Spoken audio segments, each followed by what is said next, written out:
Hello and welcome to this edition of The Dialogue, brought to you from Washington, DC. I'm Richard Fenning, the Chief Executive of Control Risks. The subject we're going to be discussing today is cybersecurity. Cybersecurity has dominated the headlines for several years already.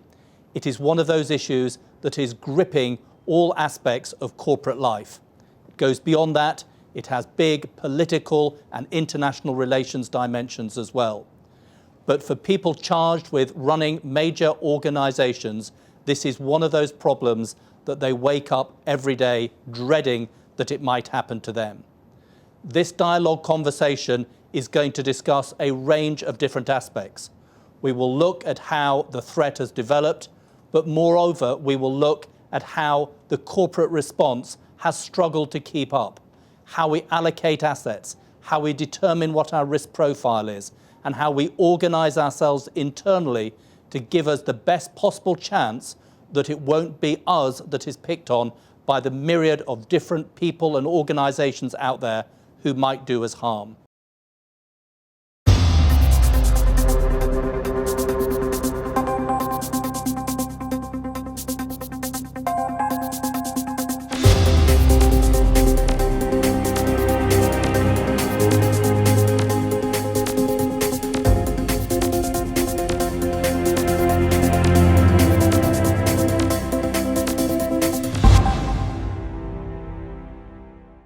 I'm joined today by two Control Risks colleagues. First, let me introduce you to Kate Yamashita. Kate runs the cybersecurity business for Control Risks. She's a managing director in charge of our operations here in the Americas. Kate has been involved right at the center of some of the major cyber breaches, helping international organizations come to terms with these kind of problems.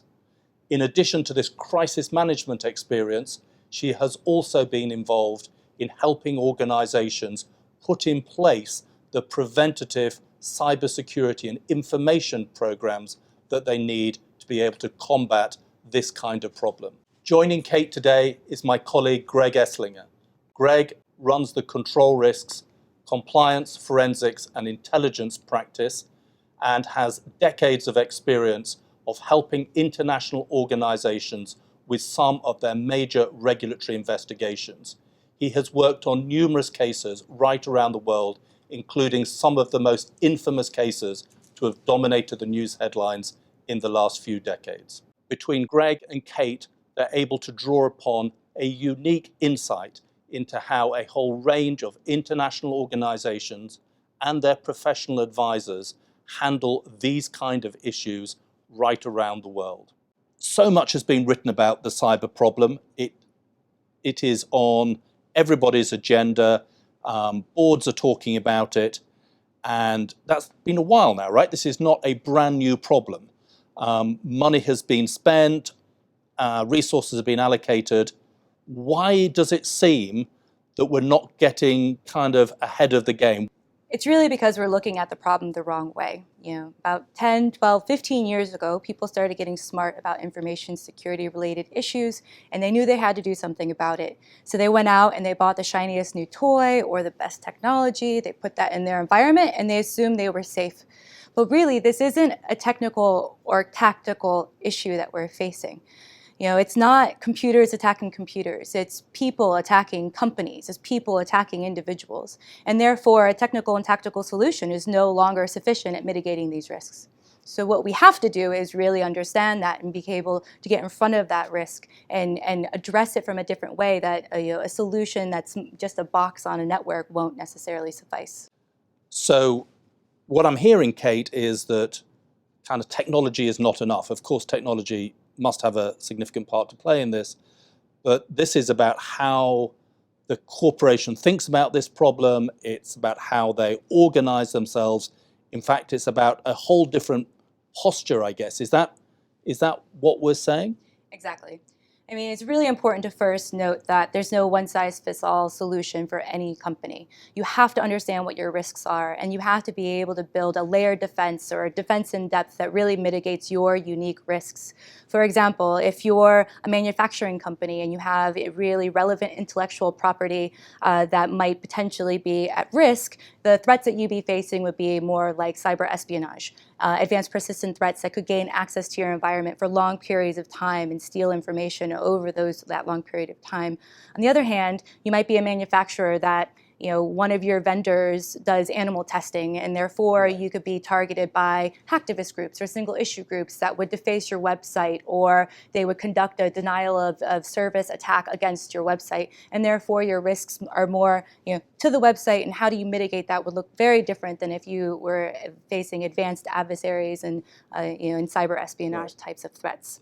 So Kate, in a moment I'm going to be asking Greg about the role of the compliance function in an organization in what we should expect of them in terms of anticipating these kind of cyber problems.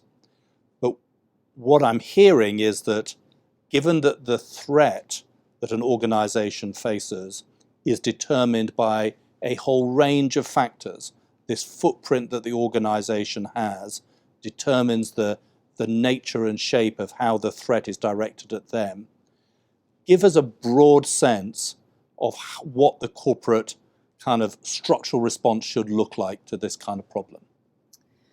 I think that in an age where compliance has actually been effective at driving a lot of security programs forward, primarily because companies are now accountable to compliance, regulatory bodies. And so there's a number of frameworks out there that companies are starting to hold on to. And what I think it's important to note is that those compliance frameworks are absolutely effective at getting us to a baseline level of security. Right. So our security posture can be matured based on those frameworks, but it's essential to go back to understanding what our risks are, because baseline security is not enough. That defense in depth that we were talking about earlier, to understand how to go from baseline to an effective security posture for your organization, we have to be able to move beyond compliance. Right. So I guess compliance is the function in an organization, particularly in a big organization. Compliance is the one part of the organization that normally has really extensive reach right around the company. So you need to be utilizing that in order to make sure that this problem shifts from being kind of on the edge, slightly esoterically positioned in the organization, to something that is now a mainstream part of risk management within a corporation. Greg. Absolutely, and I think while there's clearly a technological component to this and a technical element to managing the risk, I think this is an underline to the role of the compliance officer. And I think organizations need to appreciate why that is. The compliance team has responsibility for essentially managing regulatory risk. And if you look at what compliance does at a very high level, which is monitoring that regulatory risk, finding responses for the organization, keeping the organization informed, it's very clear, I think, that compliance has a major role here, and I think this is a sort of another step to the evolution of the compliance officer's problem, if you will. I think if you look more granularly at what the compliance officer and the compliance team does, the components of their role in developing policies and procedures, in managing the legal liabilities, in training employees, and in monitoring the risk on an ongoing basis, it's very much in their wheelhouse. So I think it's an easy argument to make that compliance should own this risk management process.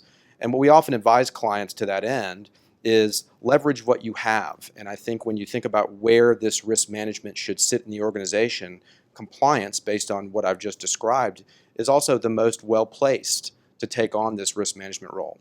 There must be organizational implications for organizations beyond just the compliance department. Absolutely. I think you have to look at compliance as a function and not necessarily as a person.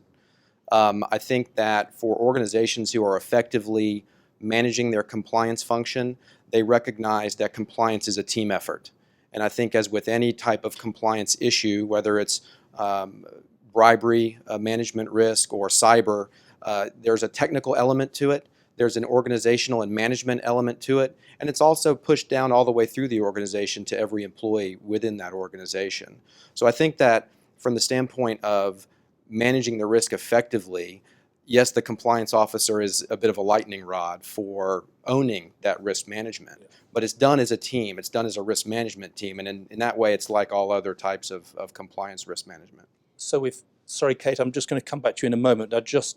We've had a range of questions submitted ahead of this conversation, and there have been quite a few from financial institutions, particularly on this subject of kind of where does responsibility lie. Is there something specific about banks? I appreciate they've probably been in the frame longer than most other organizations or many other organizations. Is there something specific about financial institutions that makes this a more difficult kind of organizational problem to crack?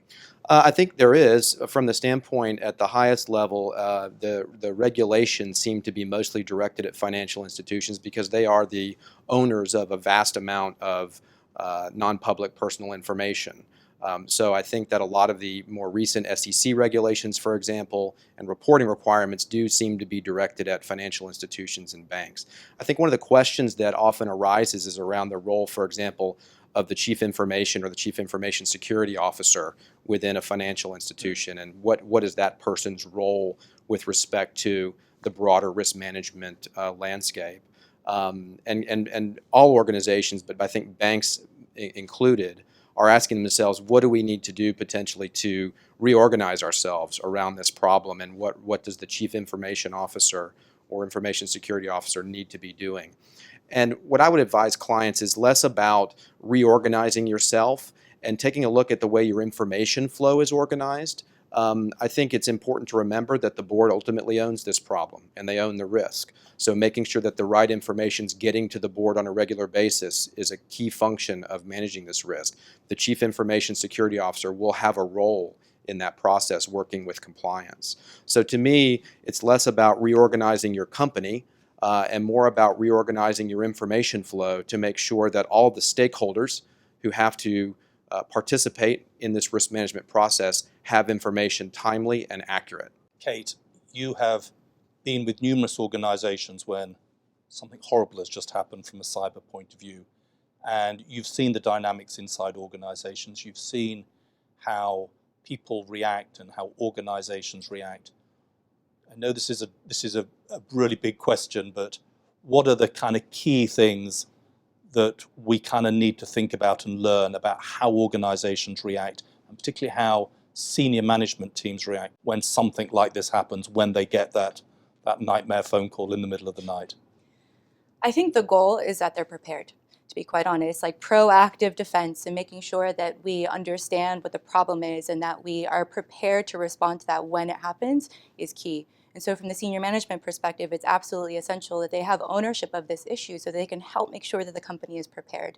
And then during an incident, when there has been a breach, senior management really needs to own it. They really need to be able to make executive decisions on the fly so that the company can continue to move forward and the response can be effective, and therefore afterwards the remediation could be effective. But during the incident, there has to be someone at that leadership level that has experience in both crisis management and cyber crisis management so that they could effectively drive the investigation in a way that can both really identify what the problem is, identify what the scope of that problem is, and then eradicate it from the environment so that they could effectively remediate on the back end. So what you're saying is, for heaven's sake, don't try and pretend this is never going to happen to you. We've all got to be prepared. But I think you're also saying that there have got to be kind of key individuals who then step forward and really manage the crisis, manage everything that kind of flows from it.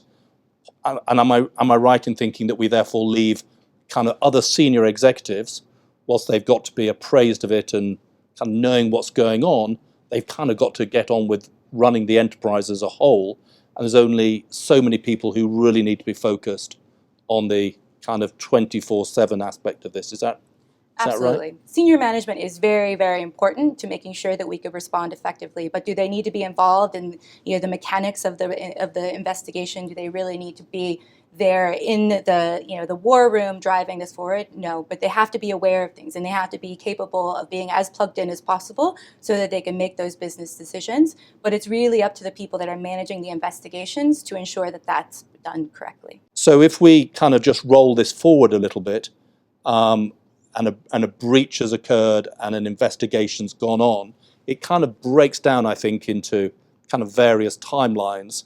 The investigation itself can have a very long tail to it, right, Greg? It can go on for a Sure, long absolutely. time. And I guess this is sort of the high drama of the first few days and inevitably probably kind of news attention and media attention. But what are the kind of pitfalls that you've seen of how people might handle the kind of subsequent investigation as these things develop? Absolutely. I think at a very high level, companies need to recognize that these types of investigations, while they can go on for some time, are unique in some respects, in particular that the reporting, the potential compulsory reporting requirements around notifying regulators that there's been a breach and potentially notifying customers and clients and business partners that there's been a breach does shorten the fuse quite a bit and creates a sense of urgency that drives a lot of the investigative steps. So I think companies need to be ready for that. And to Kate's point regarding preparedness, what we always advise clients, irrespective of the nature of an investigation, is to have an investigative plan. And I think that cyber breach and the threat of a cyber breach is probably the penultimate example of when an investigative plan is critical, partly because of the nature of the speed at which things need to happen, the potential outward-facing communications that happen to the market, to regulators, but also looking inward into the organization to make sure that you have the right stakeholders informed, that you have the right investigative expertise technically, that the internal stakeholders are constantly kept up to date on what's going on, but also recognizing that there's an element here where there could have been a breach from the inside. So how do you balance that with making sure that you are careful with the selection of the investigative team? So it's a bit of a tightrope to walk for organizations to make sure that they are balancing that notion of information flow and keeping people informed, but also not going so deep into the organization that they risk further damage to the company. I mean, I guess all regulatory investigations by their nature are difficult and complicated, but I think a cyber one almost by definition is multi-jurisdictional because most organizations now have a kind of international aspect to them, and I guess cyber makes the possibility of tripping up over whether it's state or federal or international, local regulations all the more difficult, right? I mean, it absolutely does. I think we're kind of back to the compliance theme in some respects. In other words, one of the roles of the compliance function is to have a handle on the vast array of international regulations that the company needs to comply with. And I think that being ahead of that curve as best as possible is one of the key preparatory steps. I think to your point regarding the international nature of these investigations and how broad they can get very quickly is a reminder to organizations to really focus on the what and the how primarily, and less so on the who and the why. And they need to manage the expectations of boards and stakeholders and shareholders about how far a corporation can really go to determine the who and the why. Sometimes if you have a state actor, you have a terrorist organization, you have activists who are acting from a remote country, it's very difficult to really get to the bottom of that. And I think the majority of resources need to be focused on protecting corporate assets in the first instance, and then sort of evaluating that question of how far should this investigation go outside the organization as a second measure. I guess there's always a sort of kind of media imperative to want to know who done it, right? And what you're suggesting is that we may have to resist some of that in order to focus our resources and our energy on protecting the critical assets of the organization. Absolutely. I think another unique element of these cyber attacks is that they often feel personal. I think a CEO, for example, who feels a fiduciary obligation to a large number of customers and business partners feels personally attacked when someone comes in and takes information in an unauthorized way. And it is easy to fall into the trap of emotionally wanting to understand who did this and why would they do this to kind us. Of revenge-driven investigation. Absolutely. And I think it's important to resist that urge in the first instance so that you can really focus on protection of assets. Right. So whereas I agree with my colleague that we definitely need to focus our resources in the right place, and understanding who did it may necessarily, knowing what that person looks like, or finding them on social media and knowing exactly who the adversary might be, it may be less important. But I do think in order to understand cyber risk, you have to understand what your risks are, and that Right. in large part is understanding, am I going to be targeted by a state-sponsored adversary? Am I going to be targeted by hacktivists? Because that's a very different risk, and therefore the way we mitigate those risks and the strategies that we put in place are really different. So being aware of you as a company, which sectors you're involved in, which industries you're involved in, who may want to target you. Again, not who at the individual level, but who in terms of the risk Right. is absolutely essential Right. in order to really drive the strategy forward. So, Kate, you, as I said at the top of this interview, you've seen lots of organizations handle this, be subjected to this. What are the kind of hallmarks of organizations? I mean, this may be such a general question, but what are the hallmarks of companies, do you think, and organizations that do this well, that are able to respond better than others? I think first and foremost is kind of understanding what we were just talking about, is what are the risks specifically to my company, so that they've effectively allocated resources around the critical business assets, not necessarily the ones that they've deemed critical, but the ones that are highly likely to be targeted. So the ones that understand what their risks are and have mitigated those effectively upfront, but then also the ones, again, going back to this preparedness notion, that are prepared for an attack. You have to be able to detect malicious activity or suspicious activity in your environment, but then you also have to be able to respond to it. So being prepared and making sure that your teams are capable of having the visibility that they need in order to identify suspicious activity, escalate that appropriately, and then respond to it effectively are absolutely key. But then what we're seeing now is more companies are becoming mature, is that we have to ensure that there's a crisis management plan in place. And that can't just be focused on the response itself. It absolutely has to be corporate-wide. And I think in order to mitigate further damage, we have to make sure that the situation just doesn't get worse to begin with, right? So we have to understand, what's happening, how do we maintain operations, and business continuity is key. And so being able to manage the crisis but still manage the company effectively is absolutely essential to ensuring that you have an effective response plan. I would just add to that. I think the companies that do this effectively are the ones whose boards are engaged in the problem. And senior management as well. But I think it's the ones where the board of directors understands that there's a risk, appreciates that risk, is willing to allocate resources towards that risk, are the ones who are much less likely to suffer a breach, or if they do suffer a breach, to respond effectively. And as we know from regulatory reaction, that response is almost 90% of really the success of what happens to the organization. In other words, very few organizations can make themselves bulletproof against any sort of intrusion or any sort of fraud, but many organizations can prepare themselves adequately in what to do when that happens. And that's really what regulators are after. I think at the end of the day, they recognize that there's no perfect solution. There's no way to make yourself waterproof here. But you can absolutely have a plan in place to react appropriately and to take it seriously. And I think when the board owns that reaction is when companies really succeed. So let's wrap up, if we may, with you, Kate. The current threat level, we've kind of predicated this conversation, I think, on the basis that the situation is increasingly getting worse and worse, despite all our best efforts, or maybe some of our misguided efforts. Nevertheless, the problem out there continues to increase. Is that how it is? Yes, and not to be bleak, but really it's a combination of two things. And on the one hand, we're much more vulnerable than we ever were before. And on the other hand, the adversaries are evolving and just becoming better at what they're doing. So to start with, the first prong of our problem is that the Internet of Things is real. They're expecting that by 2020 that there's going to be approximately 3 devices per human being on the planet, which just means that the attack surface is getting larger and larger and larger. And the more times we get commodity applications or commodity software put on one of those devices, the more vulnerable that we as individuals become. Secondly, the adversaries are just getting better. The more connected we get, the more capable they are to share information, share tactics and capabilities, etc. So what we're actually seeing is evidence that these adversaries, there's a blurring of lines almost, and that it can imply both that they're working together in some cases, but also that groups that we traditionally saw being focused on more cyber criminal activity are now starting to leverage tactics and have indicators that they're actually conducting cyber espionage.